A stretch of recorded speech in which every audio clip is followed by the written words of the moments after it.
ya estamos muy contentos porque ya Dios mediante de esta semana que entra a la próxima, el día 6 de septiembre, ya podremos reunirnos de nuevo en la congregación. El día de hoy la clase es la lección número 26, la segunda venida de Cristo, y es parte de la unidad 4, Cristo en el Apocalipsis. Ahora, aquí vamos a llegar ya casi al clímax de lo que es el resultado de todo lo que pasó, ¿verdad? Vemos que hemos hablado acerca de la iglesia y de cómo, qué papel jugó la iglesia, ¿verdad? Y posteriormente vemos el resto de los capítulos donde ya pasan todos los juicios que vendrán sobre esta tierra durante la tribulación. Y posteriormente hablamos acerca eh, de lo que es la consecuencia, ¿verdad? Y de la reunión de lo que van a tener las naciones junto con Satanás, ¿verdad? Con el falso profeta, con la bestia, y cómo se van a reunir en el Valle de Megiddo para poder ah, tener una guerra o una última confrontación con Jesús. Vemos aquí, y es donde vamos a enfocarnos, en la segunda venida de Cristo. ¿Por qué se le llama la primera y la segunda venida? Bueno, la primera venida fue cuando Él nació aquí en la tierra, ¿verdad? Ese fue su advenimiento, su llegada. Posteriormente, no se le puede decir segunda venida al arrebatamiento porque el arrebatamiento no se considera una venida. Se considera que Él llega a un plano celestial, en otras palabras, a las nubes, y que de ahí somos arrebatados. La segunda venida habla acerca de cuando Él regresa físicamente a esta tierra y pisa la tierra. Y ahí es de donde nos vamos a enfocar, porque esto tiene tres diferentes facetas, ¿verdad? Primeramente, el regreso triunfante del Señor. Por segundo, ¿verdad? Reconocer quién es Él, porque ya no viene como hablaba en el pasado, ¿verdad?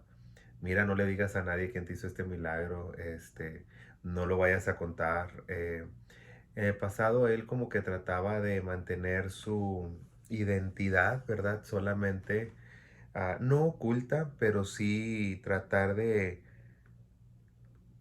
no, de que no se hiciera tampoco un alboroto acerca de quién él era, ¿verdad? Entonces trataba nada más de llevar las cosas un día a la vez.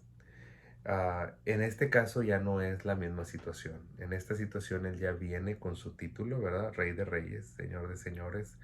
Viene como el fiel y verdadero, como el verbo de Dios. Eh, Viene con todos sus atributos, ¿verdad? Y vemos ahí que habla de diademas, habla de su vestimenta, de la autoridad que tiene con la espada, ¿verdad? Que sale de su boca. Entonces aquí nosotros vemos mucho simbolismo. Aquí, perdón, aquí vemos mucho simbolismo. Aquí vemos ah, una gama de simbolismos, los cuales son muy importantes para poder entender y poder visualizar lo que realmente se está dando aquí a entender en Apocalipsis. No es sencillo porque el simbolismo representa algo importante en la vida de Jesús. Entonces, para no errar, para tratar de ver todo desde un plano espiritual y de una interpretación correcta, se necesita, ¿verdad? Hacer un exégesis y unas connotaciones correctas para poder entender el significado, ¿verdad? Aquí la hermenéutica juega un papel muy importante y las reglas de hermenéutica juegan un papel aún más importante para no este, ah, pisar fuera del margen, ¿verdad? Que deja la Biblia en cuanto a revelación e interpretación. Bien, entonces nosotros vemos que esto se lleva en el capítulo 19 de Apocalipsis. Y aquí vemos, como les digo, vamos a ver a Jesús, ¿verdad? Regresando victoriosamente. Posteriormente vamos a ver en el capítulo 20 a, a Satanás siendo apresado y finalmente siendo ya completamente terminado su ministerio, porque debe saber que usted también, que Satanás tiene su ministerio, tiene su trabajo. Entonces, todo eso se va a ver culminado. Ya después viene la Nueva Jerusalén y finalmente la eternidad, ¿verdad? Y junto con ello las últimas salutaciones. Entonces, estamos viviendo en el clímax, en el Apocalipsis en este momento, ¿verdad? Nosotros estamos viviendo el capítulo 19, en esta historia y en esta clase. Claro está, ¿verdad? Que estos eventos aún serían futurísticos para nosotros. Pero por ahora, de acuerdo a la ubicación, ¿verdad? Ah, de, de la historia que hemos ido abarcando, pues hemos llegado al clímax de ella. ¿Qué es la segunda venida de Jesús? ¿Qué nos enseña la segunda venida de Jesús? Bien, la segunda venida de Jesús es un cumplimiento, ¿verdad? Es, es el cierre de un ciclo. Si ustedes recuerdan cuando Jesucristo entró a la sinagoga, dijo: el Espíritu del Señor está sobre mí y me ha ungido Jehová. Y él menciona 7 cosas. Pero cuando él está leyendo, ¿verdad? En la sinagoga, perdón, Isaías menciona 7 cosas. Pero cuando Jesús está leyéndola en la sinagoga, menciona 6 de ellas nada más. Hay una que Jesucristo dejó pendiente para este capítulo 19 de Apocalipsis, para este entonces, eh, para traer el día de la ira de Jehová, ¿verdad? Entonces, ahí es donde esa no la mencionó, porque en realidad en su primer advenimiento, Él no vino a traer ira, vino a traer reconciliación, vino a traer misericordia, perdón, restauración, salvación. Entonces, pero ahora en este momento los tiempos han cambiado, ¿verdad? Ya pasa la época de la iglesia, viene el juicio hacia cada una de las naciones y posteriormente vemos ahora, ¿verdad?, que Él viene en su segunda venida para ponerle fin a las acechanzas de Satanás, ¿verdad? Claro que desde el capítulo 19 al capítulo 20 va a haber un periodo como de 1000 años, ¿verdad? Un milenio en el cual Jesús reinará y posteriormente, ¿verdad? Satanás será apresado y finalmente liberado de nuevo y ya es cuando todo llega a la culminación y empezamos en un proceso de vida eterna. Entonces aquí nosotros estamos viendo, ¿verdad?, el cumplimiento de lo que es la última parte de la visión que tuvo Isaías, cuando dice: el Espíritu del Señor está sobre mí y me ha ungido Jehová para hablar a los quebrantados del corazón, para hablar, ¿verdad? Y ahí empieza a dar su lista, eh, para predicar el año agradable del Señor, pero también para predicar la ira del Señor, ¿verdad? O para ejecutar la ira del Señor. Y ahí es donde vemos que esto apenas pasa en este capítulo 19 de Apocalipsis. Bien, vamos a leer algunas cosas aquí, ¿verdad? Si usted lee el capítulo 19, los primeros 10 versos, habla de una gran fiesta, ¿verdad? En el cielo. Habla acerca de cómo decían incansablemente: aleluya, aleluya, aleluya. Y la palabra aleluya, ¿verdad? Yah o YH, ¿verdad? Es el nombre de Dios. Y cuando hablamos aleluya, estamos hablando de gloria a Dios en las alturas. Eso es lo que representa, ¿verdad? Gloria a Dios en las alturas. Quiere decir que hay que darle gloria a Dios. ¿Por qué? Porque ya llegó el Cordero, este, y las bodas del Cordero han llegado, ¿verdad? Ha llegado el momento en el que el Cordero ya va a tener esa boda con su novia, con la iglesia, y que finalmente descenderán a la tierra para venir a reinar juntos por 1000 años. Entonces, aquí vemos nosotros que la visión de Juan en cuanto a lo que estaba pasando en la tierra Empieza en el verso 11 y empieza a hablar acerca de un hombre que montaba un caballo blanco. Bien, ha habido mucha confusión en la Biblia desde tiempos remotos en cuanto al capítulo, ¿verdad? 5 de Apocalipsis y el capítulo 19. En cuanto a uno se menciona, ¿verdad? Se lo voy a leer. Fíjese lo que dice aquí. Capítulo 5 nos dice lo siguiente. Dice más adelante, ¿verdad? Acerca del libro del Cordero, ¿verdad? Y cómo todas estas cosas empiezan a suceder. Entonces, perdón, capítulo 6. Y dice el capítulo 6, verso 2. Y miré aquí un caballo blanco y el que lo montaba tenía un arco y le fue dada una sola corona y salió venciendo y para vencer.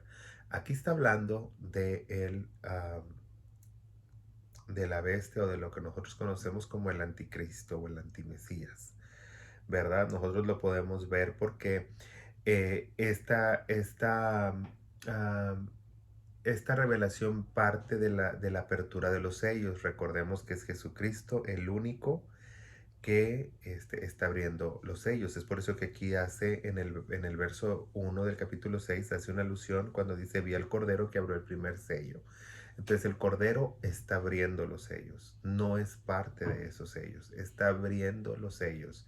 Entonces cuando nos dice que vio que venía uno montado, ¿verdad? Y dice que se le dio una corona, no se le dieron múltiples coronas, se le dio una corona.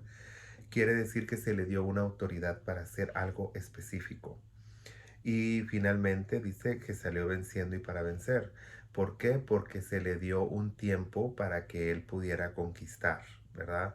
Un tiempo en el cual él va a poder poner su orden. Y digo su orden porque no es en realidad un orden, como diciendo un orden universal, no. Es el orden o el nuevo orden que él trae, ¿verdad? O lo que muchos hemos oído como un nuevo orden mundial. Eso es lo que él trae. Ese es el orden y se le ha dado poder para poder llevar a cabo esta situación y esa es la corona que se le da. Bien, si nosotros lo comparamos con el capítulo 19, es un personaje completamente distinto. Dice aquí en el verso 11, vi el cielo abierto y he aquí un caballo blanco y el que lo montaba se llamaba fiel y verdadero. Estas palabras las menciona Juan en el capítulo 1 de Apocalipsis. Y con justicia juzga y pelea. Sus ojos eran como llama de fuego, otra vez las descripciones de Juan en el Apocalipsis, capítulo 1, y había en su cabeza muchas diademas, ¿verdad? O tiaras o coronas, ¿verdad? Y tenía un nombre escrito que ninguno conocía sino él mismo. Estaba vestido de ropa teñida en sangre. Si nosotros vamos al capítulo 7, ¿verdad? Este, ah, verso 14, si no me equivoco, habla de los que vencieron por la sangre del cordero. Quiere decir que él tenía ese emblema, ¿verdad? De su victoria, que es su sangre o su sacrificio. Dice también, ah, dice, y su nombre es el Verbo de Dios. Y eso lo podemos ver en Juan capítulo 1, cuando también habla acerca del Verbo de Dios. Los ejércitos celestiales vestidos de lino finísimo y blanco y limpio. Esta es una descripción de la iglesia de Sardis, en otras palabras, la iglesia triunfante. Y le seguían en caballos blancos. Entonces no nomás había un caballo blanco, eran múltiples caballos blancos, ¿verdad? De su boca sale una espada aguda para herir con ella a las naciones y las regirá con vara de hierro. Y él pisa el lugar del vino del furor y de la ira del Dios Todopoderoso. Bien. ¿Cómo se hace el vino? Esa es una de las preguntas que nos vamos a hacer ahorita. También vamos a hablar, ¿verdad? O cómo se hacía en aquel entonces. Y también vamos a hablar acerca de esta espada aguda que sale de su boca y con ella puede herir. Hay que recordar que Pablo nos hace alusión acerca de la espada, ¿verdad? Este, en dos referencias. La primera, cuando nos habla de la armadura de Dios, nos habla de la espada, ¿verdad? La cual nos ayuda a defendernos y es la palabra de Dios. Y ahí lo dice, la espada, la cual es la palabra de Dios. Más adelante también nos habla, ¿verdad? Pablo, cuando dice que la espada, la palabra de Dios es como una espada de dos filos, ¿verdad? Que penetra hasta lo más profundo. Entonces, vemos que la espada, ¿verdad? De que sale de la boca de Dios, o la espada que representa la palabra de Dios, es su palabra. Entonces, si aquí sale esa espada aguda para poder herir a las naciones, está hablando que con su palabra Él va a juzgar. Quiere decir que con esta palabra que nosotros tenemos, estos libros, Él va a juzgar, ¿verdad? Más adelante, nos habla también acerca, ¿verdad? Del vino del furor, ¿verdad? Y de la ira del Dios Todopoderoso. Aquí se cumple Isaías, y vamos a ir donde dice eso en Isaías, porque a mí no me gusta, ¿verdad? Nada más hablar y hablar y que no tengan ustedes un fundamento bíblico. Vamos a ir a Isaías, si no estoy errando, tiene que ser más o menos por el capítulo 60. Y fíjese lo que dice Isaías en este pasaje. Va a ser en el 61, si estaba errando. Isaías 61. El Espíritu de Jehová está sobre mí. Esto lo leyó Jesucristo en Lucas capítulo 4. Y usted no se va a dar cuenta que lo leyó cuando entró a la sinagoga. Y él dijo, hoy se cumple esta palabra delante de vuestros ojos, hablando de la era mesiánica, ¿verdad? Como él como Mesías había llegado. Pero fíjese lo que dice aquí. El Espíritu de Jehová el Señor está sobre mí, porque me ungió Jehová y me ha enviado a predicar las buenas nuevas a los abatidos, a vendar a los quebrantados de corazón, publicar libertad a los cautivos y a los presos, apertura de la cárcel, a proclamar el año de la buena voluntad de Jehová y a consolar a todos los enlutados. Todo eso estaba bien.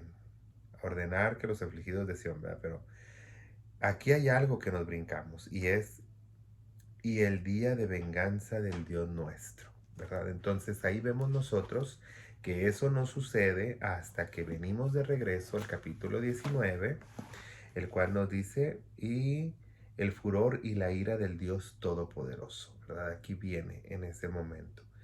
¿Qué es el vino? ¿Cómo se hacían en aquellos lugares, en los lagares?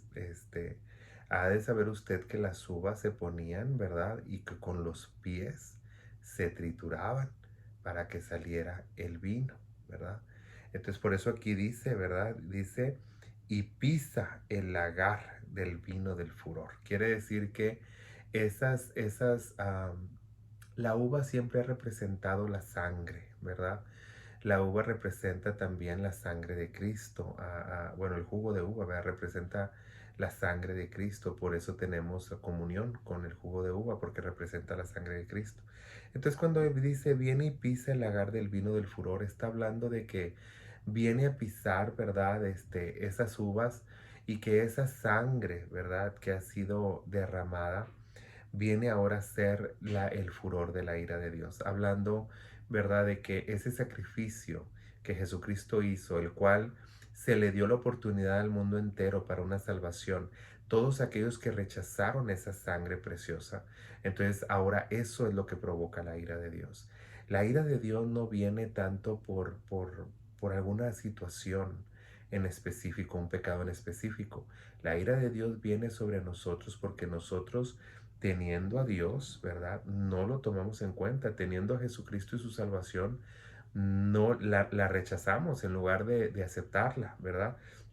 Entonces ahora viene la ira de Dios, porque su Hijo hizo un sacrificio perfecto para nuestra salvación y lo hemos rechazado. Entonces al rechazarlo, pues viene la ira de Dios, ¿verdad? Y nos habla también de su vestidura. Nos habla de una vestidura en el cual lleva sobre su muslo y está escrito Rey de Reyes y Señor de Señores, hablando que Él es Rey sobre todos los reyes y es Señor sobre todos los señores, hablando, puede haber muchos reyes, puede haber muchos señores, puede haber muchos dioses, pero yo soy el original. Eso es lo que Él está tratando de decir. Más adelante habla, ¿verdad? Acerca de una cena especial del Señor. Y eso lo habla el punto ya, número 2, acerca de una cena. ¿Qué es la cena? Nosotros hemos visto, ¿verdad? Dos cenas que aparecen en el Apocalipsis. La cena a la cual todos estamos convidados en las bodas del Cordero, y la cena, ¿verdad?, que nos habla aquí. Fíjese lo que dice: "Y vi un ángel que estaba en pie en el sol y clamó a gran voz diciendo a todas las aves que vuelan en medio del cielo, venid y congregaos a la gran cena de Dios, para que comáis carnes de reyes y de capitanes, carnes de fuertes, carnes de caballo y de sus jinetes, carnes de todos, libres y esclavos, pequeños y grandes. Y vi a la bestia y a los reyes de la tierra y a sus ejércitos reunidos para guerrear contra el que montaba el caballo y contra su ejército". Entonces nosotros vemos ahí que va a haber un momento en que Satanás o la bestia, ¿verdad? Personificada en Satanás, va a levantarse contra Dios, a hacer una guerra fuerte. Pero Jesucristo viene con todo el poder del cielo, ¿verdad? De Dios, para poner y traer justicia, ¿verdad? Y para poner un orden en esta tierra. Ahí vemos nosotros cómo todas estas cosas empiezan a suceder y cómo finalmente la bestia, ¿verdad? Y el falso profeta, el cual engañó a la gente con las señales que hacía, fueron lanzados vivos al lago de fuego. Entonces, aquí vemos nosotros cómo todas estas cosas se van cumpliendo, cómo paso a paso este clímax llega, ¿verdad? Y finalmente el Señor es el que viene a poner orden a la tierra. Eh, por último, el último punto nos habla acerca, ¿verdad? Este, Dice: estos dos fueron lanzados vivos en un lago de fuego que arde con azufre, y los demás fueron muertos con la espada que salía de la boca del que montaba el caballo, y las aves que saciaron las carnes de ellos. Entonces vemos nosotros también que Jesucristo va a pelear con su palabra. No solamente va a pelear con, con el falso profeta y con la bestia al aventarnos o al lanzarlos, ¿verdad? Al lago de fuego. Ahora es muy importante aquí que nosotros notemos algo cuando dice el Señor que los mata con la espada de su boca. Cuando Jesús iba a ser entregado, que fueron por él, ¿verdad? Y que estaba con los discípulos y llegaron con los soldados, ¿verdad? Y llegaron con Judas, el cual traicionó al Señor con un beso, dándole un beso. Y dice la Escritura que cuando le preguntaron: ¿quién es Jesús Nazareno? Y dice que él dijo: yo soy. La palabra ahí no dijo yo soy como usted y yo. Cuando nos dicen: ¿quién es Jesús Verástegui? Pues soy yo. No. O soy yo. No. La palabra que él pronunció es la misma palabra que se le dio a conocer a Moisés allá en el monte, ¿verdad? Entonces, cuando dice yo soy el que soy, ¿verdad? O yo soy.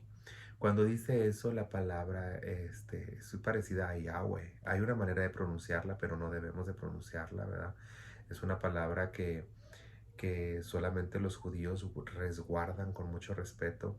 Yo en mis estudios y con gente que he conocido, ¿verdad? Judíos, rabinos de alto rango, he tenido acceso a conocer esa pronunciación, esa palabra, pero es muy delicado, ¿verdad? Y no se debe de tomar a la ligera. Entonces, ahí nosotros vemos cómo cuando Jesús usa esa palabra, porque él era un rabino de alto rango, cuando él usa esa palabra, dice: cayeron todos a tierra.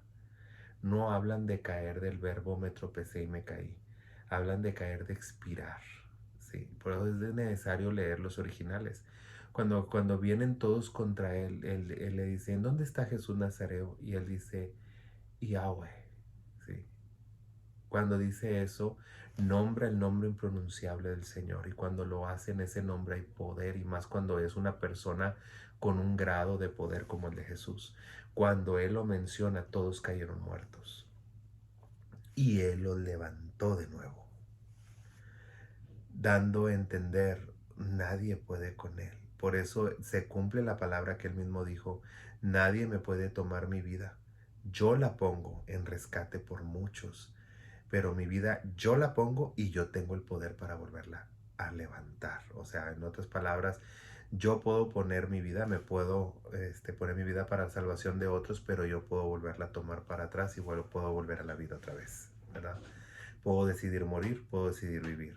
Tiene la autoridad para ambas cosas, ¿verdad? Y por eso es que nadie lo mató. Y ese es un debate muy grande entre todas las religiones.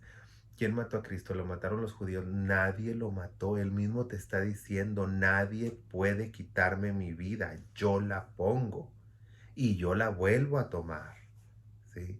nadie se la puede quitar. Y ahí fue un momento muy específico y claro, que cuando le preguntaron quién era, él dijo la palabra impronunciable, caen muertos y él mismo los levanta. Y posteriormente, para dar una confirmación más exacta de esto, cuando saca la espada Pedro y hiere a uno de los oficiales romanos, ¿verdad? Jesús exclama, le dice, no, Pedro, así no se hacen las cosas, porque el que a hierro mata, a hierro muere.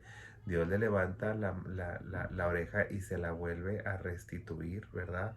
Se la vuelve a sanar a aquel soldado. Y él le dijo, ¿a poco tú crees que yo necesito tu ayuda? ¿Que acaso yo no puedo llamar a mi padre y él me manda 12 legiones de ángeles? O sea, está diciendo ahorita, aquí los ángeles ya están listos, solo necesito dar la orden y va a suceder. Entonces, ¿a qué se refiere con esto? Se refiere a que Jesucristo tiene una autoridad muy especial, ¿verdad? En la cual Él puede dar vida y Él puede dar muerte. Y, y si Él ya decidió que alguien va a vivir y si no, no. Por último, ¿verdad? Dice que fueron muertos de espada por su boca. Quiere decir que Jesucristo nomás con una palabra y todas las personas que se reunieron en aquel valle van a caer muertas, ¿sí? Posteriormente dice Juan, lo último que vi fue un ángel que descendía del cielo con la llave del abismo y una gran cadena en la mano y prendió al dragón, la serpiente antigua, que es el diablo y Satanás, y lo ató por 1000 años. Esto quiere decir, ¿verdad?, que Satanás no va a ser destruido hasta ese entonces. Va a pasar por un momento, ¿verdad?, Dios lo va a retirar, ¿verdad?, de su influencia, la va a retirar de nosotros y vamos a poder reinar 1000 años, ¿sí? En paz con Jesús. Y de eso se trata la segunda venida del Señor. Pero no es el fin del mundo todavía. Viene la segunda venida de Cristo, los que sobrevivieron van a pasar al milenio, van a entrar en esta nueva era de paz. Y finalmente, ¿verdad? Cuando Satanás sea suelto después de 1000 años, volverán a venir los estragos y finalmente todo llegará a su fin. Así que los que están pensando, es que ya viene el fin del mundo, no, no, no. Viene una nueva, dispensación, así es como se le llama. Viene la tribulación, posteriormente la segunda venida de Cristo y luego todavía falta un milenio. Entonces todavía falta tiempo. Todavía el tiempo no se ha cumplido. Todavía falta más tiempo. Entonces seamos prudentes, hermanos. Entendamos lo que es la segunda venida de Cristo y el propósito que tiene. El propósito es traer orden a la tierra y su reinado de 1000 años. Para que todos los que fuimos salvos, ¿verdad?, podamos venir a reinar junto con Él. Y todas aquellas personas que sobrevivieron la gran tribulación puedan también ser parte de esto y se les va a dar la oportunidad de ser restaurados. Lamentablemente, si no lo aprovechan, bueno, pues entonces las cosas, ¿verdad?, van a llegar a su fin y vendrá este, una nueva vida eterna o la vida eterna, ¿verdad?, para todos aquellos que decidimos ser fieles a Jesús. Dios les bendiga. Esta clase es un poco corta porque es parte de la clase que sigue y no podemos adelantarnos a eso, pero sí les digo, no se esperen a la segunda venida de Jesús. Cristo ya vino y el arrebatamiento está por venir. Seamos pues prudentes, amemos a Dios y hagamos las cosas de una manera ordenada, ¿sí? Para de esa manera ser parte de ese arrebatamiento y ya que cuando venga la segunda venida, Jesucristo, no estemos nosotros en la tierra, esperando a ver qué va a suceder, sino que vengamos con Él, que seamos de esos que vienen con vestiduras blancas montados en jinetes blancos. Yo le invito a que usted recapacite en su vida el día de hoy y recuerde que Jesucristo está esperándolo con los brazos abiertos. Dios le bendiga y cuídese. Bendiciones. Adiós.